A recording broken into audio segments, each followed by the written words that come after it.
Boa tarde, pessoal. Boa tarde. Meu nome é Chico Ricardo. Eu posso me perguntar quando eu dou uma palestra, quem me conhece? Levanta a mão.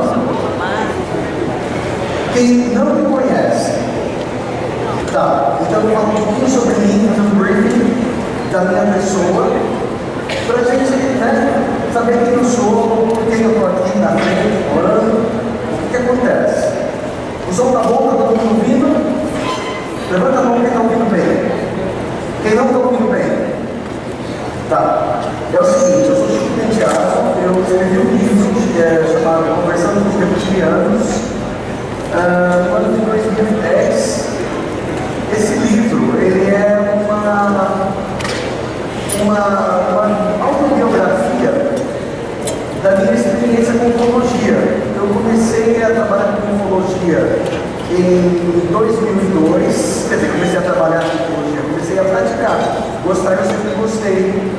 Mas como eu nasci em São Paulo, capital, era muito difícil para mim fazer uma vigília ufológica. Quem mora em São Paulo, capital, sabe que não é complicado. Então eu comecei só quando eu tive contato com pessoas do interior, eu comecei a fazer vigília. E eu comecei com a Roseli de Lima. Quem conhece a Roseli de Lima? Alguém conhece? Conhece, isso, opa, era fabulosa. E ela reside no interior e a gente fazia as vigílias de sábado quando eu viajava para a cidade dela, né? E a gente começou, ela tem uma linha de ufologia bem científica. E eu comecei a fazer as vigílias no estilo dela, entendeu? Então era aquela coisa, da foto, da prova, vamos fotografar, vamos pôr evidência, não sei o quê. Só que quando chegou mais ou menos no terceiro ano dessa, eu vi UFO, vi sonda voar baixinho, vi UFO em forma de charuto, vi UFO redondinho, vi UFO luz, a gente viu um monte de coisa bacana ao longo de 3 anos, 4 anos, porque a gente fazia com constância todo sábado. Sabe o grupo de ufologia? Não sei se alguém tem grupo de ufologia de vigília? Alguém faz vigília? Levanta a mão. Não. Você faz? Tá bom. E você sabe que, por exemplo, tem sempre aqueles 2 ou 3 que vão sempre, e os outros são meio turistas. Então era sempre eu, a Roseli, mais 1 ou 2, que era o Cabel, o seu Manga, e Silvia, tinha uns 4 ou 5 que faziam. E aí, quando chegou numa certa noite, em 2007, uma noite que não aconteceu absolutamente nada, 2007, isso, 2006, 2007, eu fiquei ao certo. Eu fui ver por 3 vezes numa visitação noturna em dormitório, né? Acho que todo mundo aqui entende que é uma visitação noturna, que aparece o eletrônico no teu quarto, na madrugada. E quando eu vi o Ray, né, por 1 segundo, eram 3, e eles falaram assim, um da frente falou assim, eu sou médico, isso é um exame de rotina. E eu falei, eu falei assim, olha, isso, vindo de uma pessoa como você, é ridículo. Por favor, se recomponha. Isso está me irritando. Aí ele pegou o bastão, ele esqueceu uma caneta que parece isso aqui. Ele fez assim, sonha com um sonho, né? Então a partir dali eu lembrava que eu sonhei que tinha um velhinho nos Estados Unidos, sendo abduzido, e tinha um casamento no México, um sonho totalmente nada a ver. A gente chama isso de ufologia de screen memory, quer dizer, uma imagem falsa, né? Que cobre uma abdução verdadeira. Nos Estados Unidos a gente vê relatos de pessoas assim que foram abduzidas por Ray, mas elas foram com rato, bigolho, coruja, veado, animal com bigolho grande, né? Então aí depois eu comecei eu acordei, dormi muito pesado, acordei de manhã e acordei me debatendo, assim, para.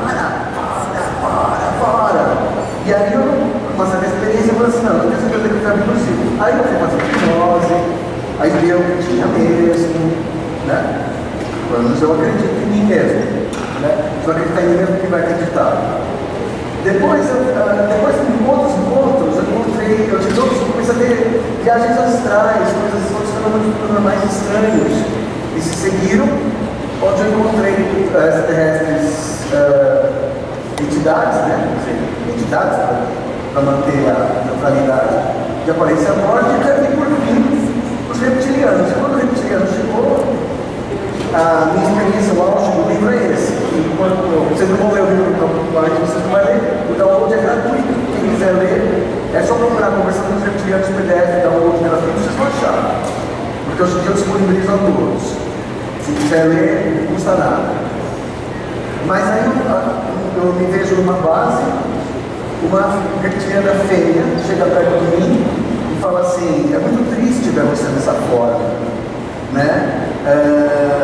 Eu vou mostrar para você a sua verdadeira beleza. E ela mostra no espelho e eu tenho uma cara de lagartixa, de lagarto, dinossauro, mais que dinossauro, uma pele cinzenta, né?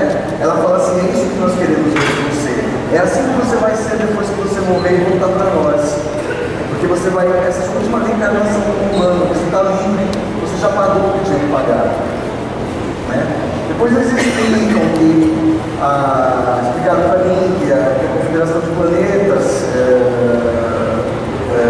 prende quem apronta, né? Reptilianos ou outros que aprontam na Terra, e aí você vai parar, eles podem aprisionar o espírito e fazer você reencarnar como humano, como castigo, né? Porque para nós é um grande regresso. Você mora num planeta avançado, maravilhoso, você se identifica, você vai parar na época de Sodoma e Gomorra, na época bíblica na Terra, não tinha nada, né? Então tinha uma regressão assim como se você virasse como se você fosse transformado num saguinho, né? Uma grande diferença, brutal. Bom, isso é a minha história. Aí depois eu escrevi o livro evidentemente foi muito mal recebido pela comunidade de ufologia científica, que foi agressiva comigo ao máximo, entendeu? Depois, mas acontece que foi sucesso de público. Eu fui parar no jogo, fizeram um documentário da NetGeo e tal, então o livro deu certo, embora nenhuma editora quisesse editar, as publicações de ufologia se recusassem a falar meu nome, né? Mesmo assim funcionou. E eu estou aqui falando agora disso. Então eu me considero Chico Penteado e declaro, né, em nome do fator de crença, eu sou livre para acreditar nisso. Eu me considero uma reencarnação do extraterrestre reptiliano chamado Kraka, que aprontou, escravizou os humanos há 4.000 anos e foi sentenciado a viver umas 20, 30 vidas, reencarnações, eu sou reencarnacionista, na Terra, e quando completa os 4.000 anos volta, tem o direito a voltar. Segundo a criatura, a fêmea reptiliana, ela disse que na verdade quando eu morrer, lá, sei lá, quem explica aqui, bom, eu gostaria de perguntar uma coisa assim: quantos de vocês são evangélicos? Levanta a mão. Católico, espírita, predomínio de espírita, budista, muçulmano, umbandista, poucos, né? A maioria desses, Rosa Cruz. Existe uma predominância muito grande de kardecistas em eventos de ufologia. A gente percebe, porque de alguma forma essa ideia de reencarnação e tal, que em muitas religiões acabou, o kardecista é normal. E os extraterrestres, para eles é ciência. Porque na verdade eles falam assim, eles sabem que a alma existe, e para os instrumentos deles a alma é mensurável. E a alma é até aprisionada. Você pode falar assim: vou pôr tua alma aqui nesse pedaço e vou jogar você no corpo humano, porque você aprontou, ó. Entendeu? Então, por exemplo, é possível pegar um extraterrestre que aprontou e jogar no corpo de um cachorro, se ele quiser. Entendeu? Dependendo do que eles pretendam fazer como forma de punição. Ele fala um ser, como eu diria, tipo nórdico, né? Um ser pleiadiano, olhou para mim e falou assim: o que você fez é muito grave, o que você fez é muito grave, morrer para você é pouco. A gente vai te dar uma vida na Terra, muitas vidas na Terra, que é muito abaixo do morrer, né? Você é muito pior do que ser executado. Tem executado reptiliano, sabe que Ricardo, ele ganha um corpo reptiliano novo, eles vão lá, você vai na loja e compra outro. Bom, então eu vou falar sobre as possíveis interações entre extraterrestres e humanos. Eu me coloco como reencarnação extraterrestre, e as pessoas às vezes confundem híbrido, entrante, reencarnação, confunde as bolas, fala assim, você tem seus genes reptilianos, eu não tenho gene reptiliano. Se eu for no urina, o sangue é O positivo, colesterol é alto, diabetes, é tudo humano, bem estragado. Então, eu vou falar sobre os tipos de interação que existem. A primeira interação é o que a gente chama de walk-in.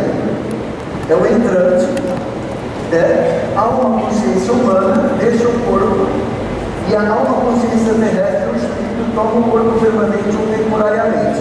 Ou seja, a pessoa está incorporada por um ET, né? Só que esse incorporado por um ET pode ficar 6 meses, um ano incorporado por um ET, né? Ou por umas poucas horas para estar no mercado. Tem aqui nos Estados Unidos pessoas que canalizam, os famosos channelers, né? E alguns deles se dizem entrantes, eles dizem que eles são espíritos de ET ocupando corpos humanos, corpos físicos humanos, mas sabendo, diferente de mim, que eu considero uma reencarnação, eu não sei nada assim, reptiliano. Assim como eu sei que eu vivi na Roma Antiga, mas eu não sei nada da Roma Antiga, eu não sei falar latim, certo? A gente tem um véu de esquecimento quando brincar, quem é espírita sabe disso. Então, por exemplo, eu não sei, eu não sei o que reptiliano come, o que casa, eu não sei. Eu só sei que eu sei que ela falou assim, você é isso, só isso. Mas não tem detalhes tão profundos, tem alguns vislumbres dessa vida.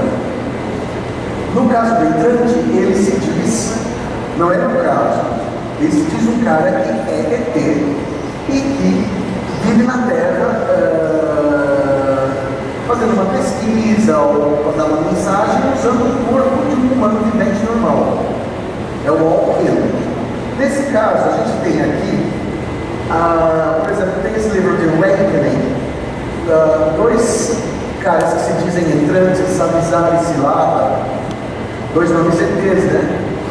E a pessoa que transcreveu é Ruth Montgomery, Herald of the New Age. Ela escreveu esse livro aqui de Awakening, transcrevendo as mensagens dos caras que se dizem entrantes, mas como uma mulher. Os primeiros Samizar e Silava são um casal. Tá? Isso foi em 1990. Aí vem aqueles conteúdos, né? Porque, por exemplo, eu penso assim, para você dizer que você é um ET, eu chegar aqui na frente de você e dizer assim, eu sou um ET, entendeu? As pessoas vão exigir muito de mim. Falar assim, então como é que funciona a nave, como é que é a sua medicina, reptiliano come gente ou não, todas aquelas perguntas que muitas vezes eu não sei responder, porque eu não tenho toda essa profundidade. Para você ser um ET, você tem que saber tudo. Então ela eles falaram, eles colocaram comentários e falaram uma série de mensagens. Isso aconteceu nos Estados Unidos, no Havaí, e depois eles ficaram para que seria a cidade de Sedona, no Arizona, que é mais ou menos como São Tomé das Letras aqui no Brasil, uma cidade mística, esotérica, né? Quixadá, cidades que têm fama de ter muito UFO, muito New Age, muita história, cidades assim, New Age, hippies. E ele fala que existem 40 milhões de extraterrestres vivendo na Terra, nessa condição de entrantes, um número alto, né? Entrantes, ele fala que existem entrantes e reencarnações de ET como 2 entidades separadas. Reencarnação de ET, gente, na minha opinião, extremamente comum. Aliás, quase a maioria das pessoas, ou quase 10% das pessoas, ou 20%, é difícil dar uma estatística. Porque eu tenho uma página no Facebook, onde eu estou lá, penteado, qualquer um pode entrar, todo dia eu recebo história de gente que acredita ser reencarnação de algum tipo de ET. Reptiliano,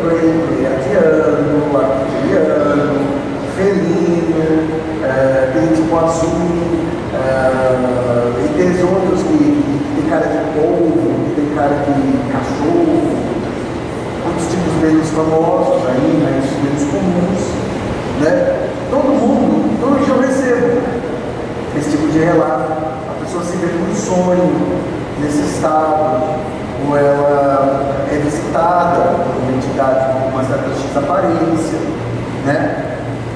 E eu sei, por exemplo, que essa questão da ufologia, por exemplo, eu tenho uma postura assim, eu tenho o seguinte proceder. Se você falou para mim, é verdade, até que algum dia que você está mentindo. Então, por exemplo, se uma pessoa começa a enfeitar muito, falar assim, não, porque ontem eu estava no capitão não sei o quê, em Saturno, e ele mostrou os reptilianos, comendo criancinhas. Eu falo assim, não, aí tem um exagero, aí tem muita coisa demais, uma certa confabulação. Mas assim, quando a pessoa simplesmente fala que ela teve uma experiência ou outra, porque eu sei que não tem tempo a perder, ele não pode ficar com você o tempo todo, entendeu? Então eu sei que assim, é uma coisa assim que acontece 3, 4, 5 vezes na vida, por ano, não acontece toda hora que você tem uma entidade extraterrestre. Mesmo que você seja reencarnação ou fortemente contatado. Então, eu faço uma seleção assim. Essas pessoas em geral, elas se sentem muito órfãs. Nas cidades que elas moram, geralmente das cidades do interior, ou mesmo em São Paulo, não tem com quem falar, eu me sinto uma reencarnação extraterrestre. Então elas correm para virar os Jô Soares, né? Elas também não vão nas instituições de ufologia brasileira, porque elas sabem que elas vão ser tratadas com o mesmo escape que eu fui tratado. Entendeu? Pior às vezes é que você contava com um amigo ou contava com a igreja do pastor. Entendeu? Então, elas chegam e falam para mim.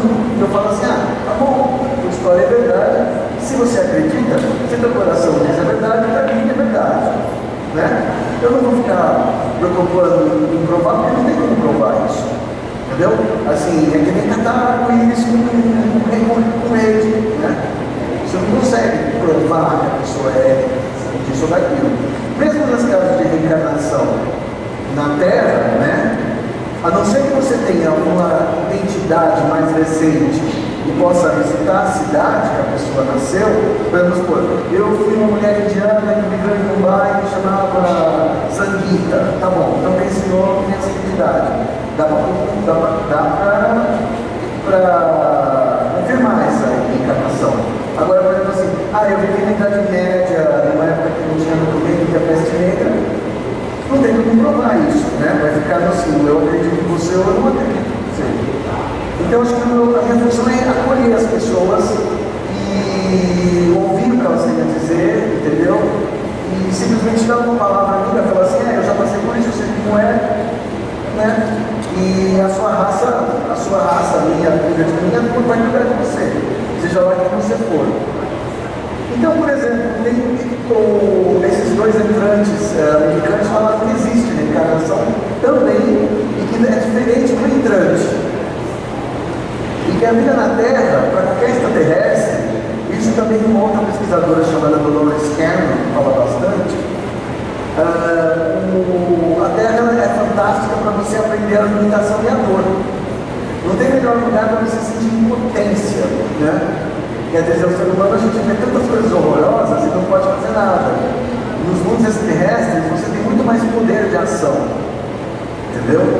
De sair do corpo, ir embora, entrar, chegar, fazer, acontecer. E quando você está na Terra, você é mais um. Another brick in the wall, né? Quer dizer, um tijolo no muro. Isso não é nada. Né? Então, o reencarnar humano, ele é interessante, ele é um desafio. Alguns poucos extraterrestres aceitam esse reencarne por uma missão altruísta, de ajudar, ou de pesquisar, ou de, segundo a Dolores Cannon, de melhorar o nível vibracional da Terra, porque a Terra é muito pesada, trazer uma coisa boa para a Terra.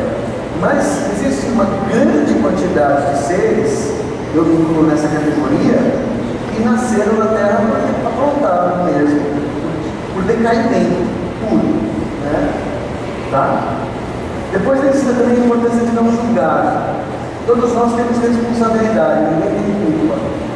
Quer dizer, todos nós fazemos aquilo que nós achamos certo numa certa hora. E depois a gente paga o preço.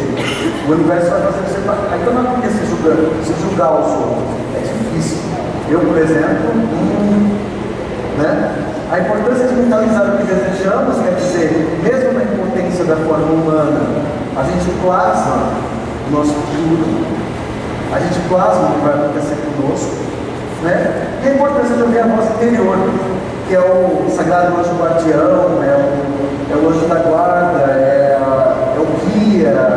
Você pode, diferentes culturas têm guia espiritual, voz interior, o interlocutor, né? Aquele nunca erra. Quando você ouve uma voz interior, ela nunca vai mentir para você. É você que distorce o que ela disse, né? Então é muito importante a gente ouvir a voz interior. São legais essas coisas que esses dois entrantes falaram, embora eu ache que um bom esotérico humano também sabe disso, né? Então eu não sei se isso me convenceria de que eles são extraterrestres, só porque eles disseram isso, né? Mas legal, tudo bem. Depois você teve esse filme J-Pax, de 2001, nos Estados Unidos, onde ele fica levado para o hospital psiquiátrico e começa a melhorar a vida daqueles louquinhos que estão lá, daquelas pessoas, né? Durante a internação, um dia ele fala que vai levar uma pessoa embora e ele escolhe uma moça que fala: eu não tenho ninguém nesse mundo. Ela escreve cada um tinha que mandar um texto, né? E ela escreve assim: eu não tenho ninguém nesse mundo. Então ele fala: vai embora. E um cara, que era o Kevin, não sei o nome dele,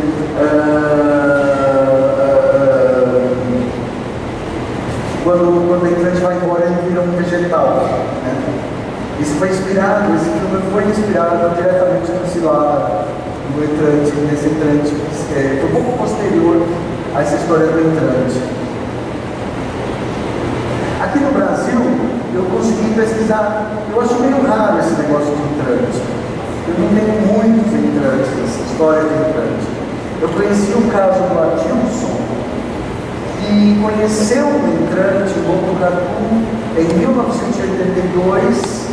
O professor de música dele estava dando aula, de repente o professor de música olhou para ele bem nos olhos, ele saiu do corpo e começou a ver universos, galáxias e tal. E o professor de música falou assim: eu não sou seu professor de música, né? Eu sou uma outra coisa. Eu estou usando o corpo do professor de música por 6 meses para fazer uma pesquisa. E o teu professor de música está passeando no meu mundo, né? Está dando uma volta lá na minha casa. E assim, ele se disse como um mita. Esse caso dos unitas, que é muito controverso, dão crédito ou não, e deu uns alfabetos, né?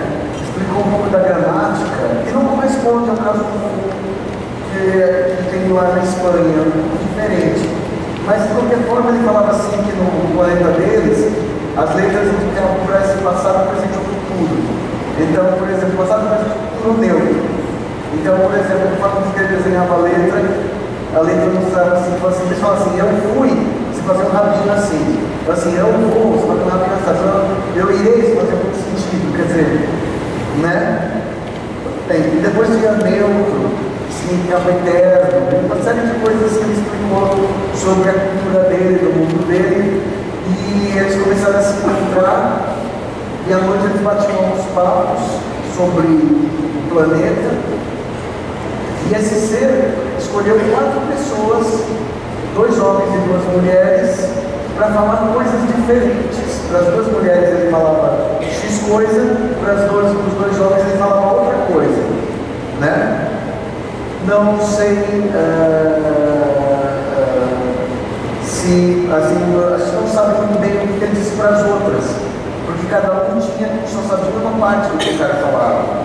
Não sei por que ele percebeu assim, talvez porque era muito conhecimento.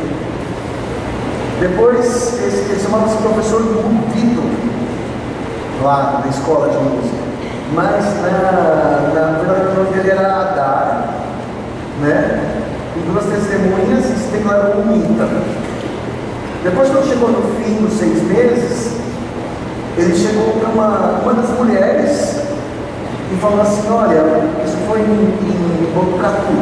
Falou assim, chegou para uma das mulheres e falou assim: olha, você quer fazer experimento? Quer trocar de corpo? Ela, não. Ele falou assim: não, porque assim, no dia tal eu vou embora e o seu professor vai voltar. O seu professor vai voltar no corpo que eu estou usando e eu vou voltar para casa. E o outro cientista está interessado num corpo humano que eu podia ceder você e você ia passear lá. E ela falou: não, eu quero casar, eu quero ser mãe, eu quero ter filho, fazer mistura com meu marido, não sei o quê. Ela falou assim, e não aceitou. Olha, eu no lugar dela ia correndo. Vocês iriam? Quem iria? Quem não iria? Levanta a mão. Não iria? Não iria? Quem iria? Levanta a mão, quem iria? Acho que tem mais gente que iria. 6 meses, ainda por cima. E mais um detalhe, o professor fazia tudo normalmente, quando você voltar, as contas estão pagas, as aulas estão dadas, ele fingia que era o professor normalmente. É só uma troca temporária. Se alguém te oferecer, aceite, porque é boa a oferta, tá? Aí depois, ele mudava de feição. É muito parecido com a possessão, a incorporação mediúnica. Ele mudava de feição e gesto quando o Hadar falava. Ele mudava, ele virava o Hadar. Tinha uma alternância de personalidades. Às vezes era o Vitor, mais parecido com o professor, às vezes era mais parecido com o Hadar. Então a gente poderia dizer que ele incorporava, né? O Adilson, esse meu amigo, era o favorito, porque ele era caridoso. Então o Hadar considerava ele espiritualmente mais evoluído que os outros 3. O H Unitas é a representação do universo. Ele explica que o H. Quem conhece o caso 1? Quem conhece o caso 1? Levanta a mão. Ninguém conhece? É uma coisa de morfologia mais antiga, né? É uma coisa mais dos anos 70, caiu em descrédito. O H Unitas é a representação do universo. Pode ter um eixo positivo. Quando eu entendi que ele explicou, existe um eixo negativo e o eixo central, que é a perfeição, que é a fusão do positivo e negativo. Para ele você não deveria ser totalmente positivo, você deveria saber combinar o que você tem de bom e mal dentro de você para ter a perfeição. É um conceito interessante. A ascensão está no meio, a percepção dos contrastes. A existência dos 7 corpos interligados, que a gente tem o corpo múltiplo, o corpo áureo, o corpo crístico, o corpo astral, o corpo causal, a carne.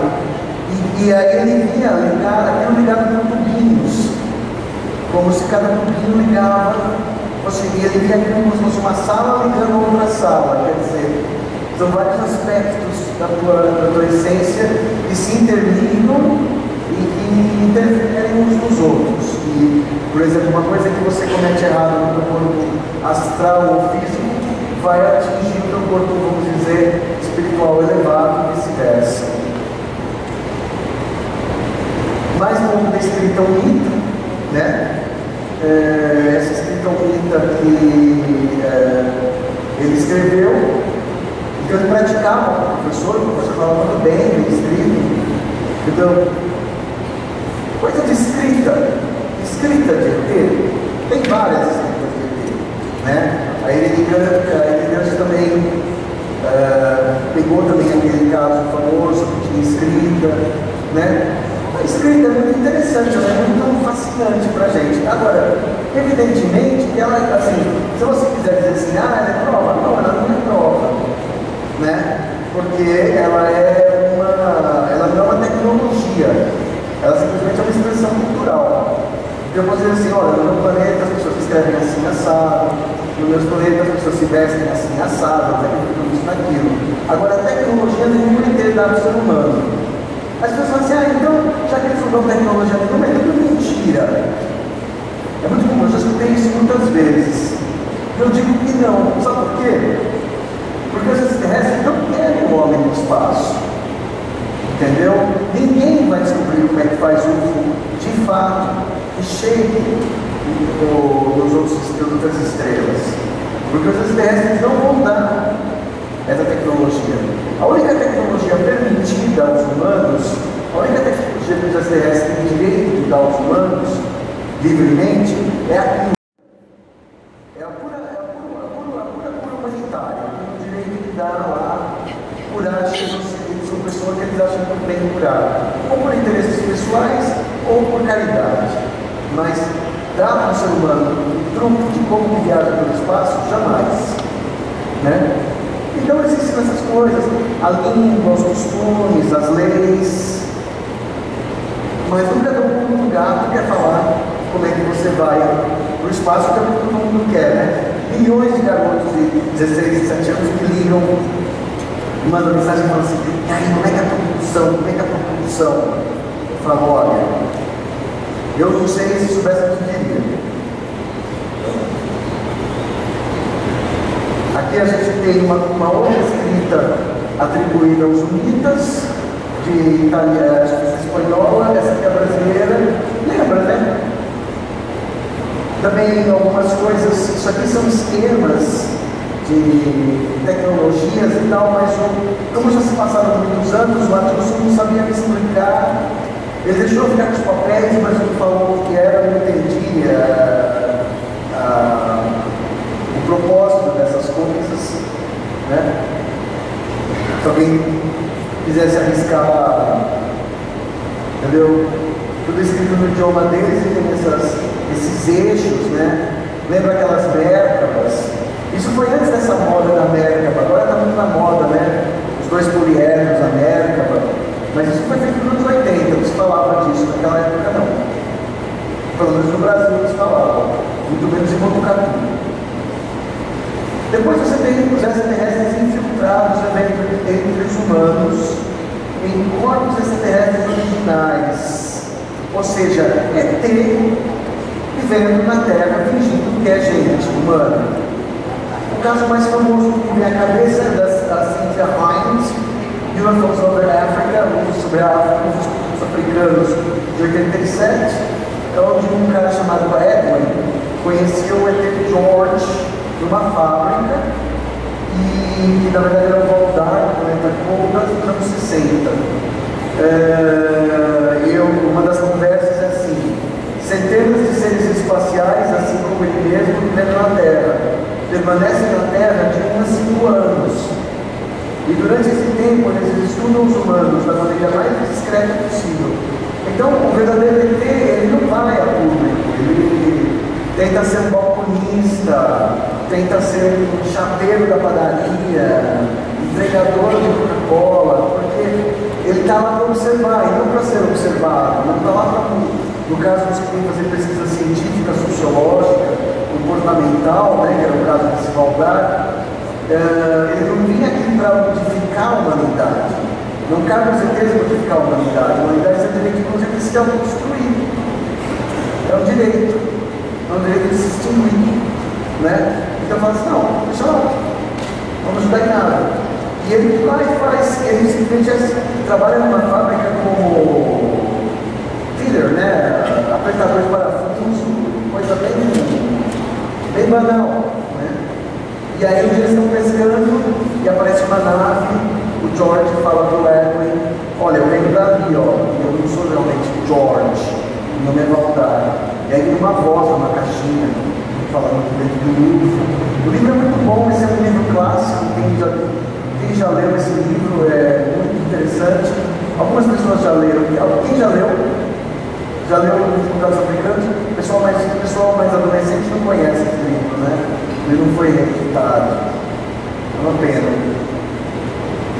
Daí você tem um paralelo brasileiro, eu sempre tento achar um paralelo brasileiro. Nos anos 60, também no meu livro, depois que eu conto meu caso prática, minha história, eu deixei uma parte do livro aos casos interessantes que eu consegui colher ao longo dos anos. Então eu pus esse caso do UNITA, pus esse caso do professor. Na década de 80, eu estudei arquitetura na Faculdade de Belas Artes. Existia um professor de arquitetura meu que gostava de ufologia. Eu já gostava de ufologia, desde criancinha. Né? Vou chamar ele de CH, de idade, conheceu um homem calvo e moreno num evento qual é esse? Chegou um calvo e moreno e falou assim para ele: olha, o senhor gosta de ufologia, né? Eu também. Olha, eu tenho muita coisa bacana para mostrar para você. Aí o senhor, o professor de arquitetura, falou: legal, vamos trocar o telefone e tal. E eles marcaram e o homem calvo falou assim: olha, eu moro no edifício Copan, em São Paulo, e você pode me visitar lá, que vai ter tomar um café gostoso, conversar, né? Marca uma certa hora, tem muito material sobre ufologia, você vai me encantar. Aí o outro falou: tá bom. Recebe um convite, vai no edifício Copan, na kitnet, um cara abriu a porta, né? O apartamento estava inteiramente vazio, tinha uma cadeira só. Aí o professor entra e fala assim: não, o senhor está se mudando? Ele fala assim: estou me mudando. A cadeira é para o senhor sentar. Eu falo assim: mas não precisa de duas? Eu falo assim: não, eu não uso cadeira. Aí ele cruzou as pernas do de Lopes e levantou, né? E começou a falar: olha, eu sou o que você está pensando e eu estou aqui para responder as suas perguntas. Eles passaram a noite inteira conversando sobre ufologia, sobre ufologia. O extraterrestre não é ufologia, conversa sobre a vida extraterrestre, né? A ufologia a gente estuda. Então, vocês falou sobre o seu planeta e levitando, e tinha umas coisas escritas na parede, no giz, numa língua estranha, nada no apartamento. Falaram. Quando chegou no fim da conversa, o ET falou assim: bom, está na hora de ir embora, está na hora do senhor ir embora, e, por favor, não olhe para trás e não volta mais aqui. Aí esse encontro nosso é só uma vez. Aí o cara falou: claro. Só que é lógico que ele voltou uma semana, 2 dias depois, ele voltou no apartamento para averiguar. E ele descobriu que o apartamento estava para alugar, e que o apartamento estava vazio, e que só estava muitos meses para alugar e ninguém tinha entrado lá. E ninguém tinha, e o apartamento estava assim, fechado. Então assim, faz semanas que ninguém entra ali. Entendeu? Quer dizer, o ET de uma forma abriu a porta e usou aquele espaço vazio para o encontro, mas não era dele alugado, né? Simplesmente ele sabia que ele estava ali para fazer aquele trabalho, né? Aí ele falou assim: tá bom, foi embora, nunca mais viu o ET, também não ia ver, porque o ET não ia reencontrar, né? Mas é um caso muito interessante. Então, por exemplo, esse negócio de ET que tem aparência humana e passa por humano é muito raro. Eu vou dizer assim, a reencarnação de extraterrestre é bastante comum. Tem centenas de milhares de pessoas aqui nessa sala mesmo, deve ter várias. Agora, extraterrestre disfarçado de humano é infrequente, né? Eu conheci 2 casos, 2, 3 casos ao longo da minha vida, pessoas aqui no Brasil. Não é comum, porque é muito arriscado para eles. Arriscado no sentido deles serem pegos, arriscado no sentido deles adoecerem, deles terem algum problema. Não é uma boa, né? Então, só assim algumas raças conseguem passar por humano, tipo pleiadianos, né? Algumas raças aí, tipo aquela do Catanque, que é a Bianca, né? A Dolores Cannon. Agora eu vou falar especificamente sobre a minha história, a reencarnação extraterrestre, pessoas que se acreditam na reencarnação extraterrestre. A Dolores Cannon, uma pesquisadora americana que escreveu esse livro, The Three Waves of Volunteers, as 3 ondas de voluntários, dizendo que dos anos 40 para frente, de Hiroshima para frente, 3 gerações de extraterrestres, de pessoas, humanos com origem extraterrestre, aceitaram reencarnar na Terra para ajudar a Terra a não se explodir, a não se acabar. Então, ela descobriu que a primeira geração, que nasceu nos anos anos 40 e 50, sofreu muito, se deu muito mal. Não se acostumou aos costumes humanos, não queria casar, não queria criar vínculo com humanos, queria morrer. A maior parte se suicidou, se detonou, não suportou ficar aqui. Depois existiu uma geração que seria mais ou menos com a minha idade, aí nos seus 40, 50 anos, que aceitou numas essa situação, e assim, que aguenta, pelo menos. Aquela música da Argentina, que não vive, mas apenas aguenta, né? E depois tem uma geração que está vindo agora, que são as crianças índigo, chamadas, as crianças índigo, que já seriam extraterrestres reencarnados humanos já preparados para segurar essa bucha. Então eles teriam aperfeiçoado, vamos dizer, os escudos dessas crianças para suportar a barra de ser humano, né? Então essa geração mais nova, ela pode exercer um trabalho útil aos humanos com mais facilidade, né? Ela falou que existiam reencarnações extraterrestres aos milhares, aos milhões, que é uma coisa extremamente comum, e eu acho que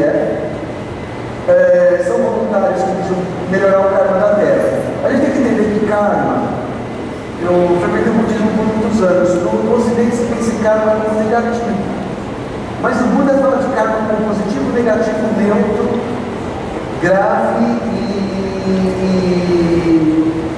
bom, tem positivo, negativo e neutro com certeza. Ou seja, o bem, a bondade que você faz contrabalancear. Positivo, negativo, neutro, imobilizante, que seria a meditação para o karma.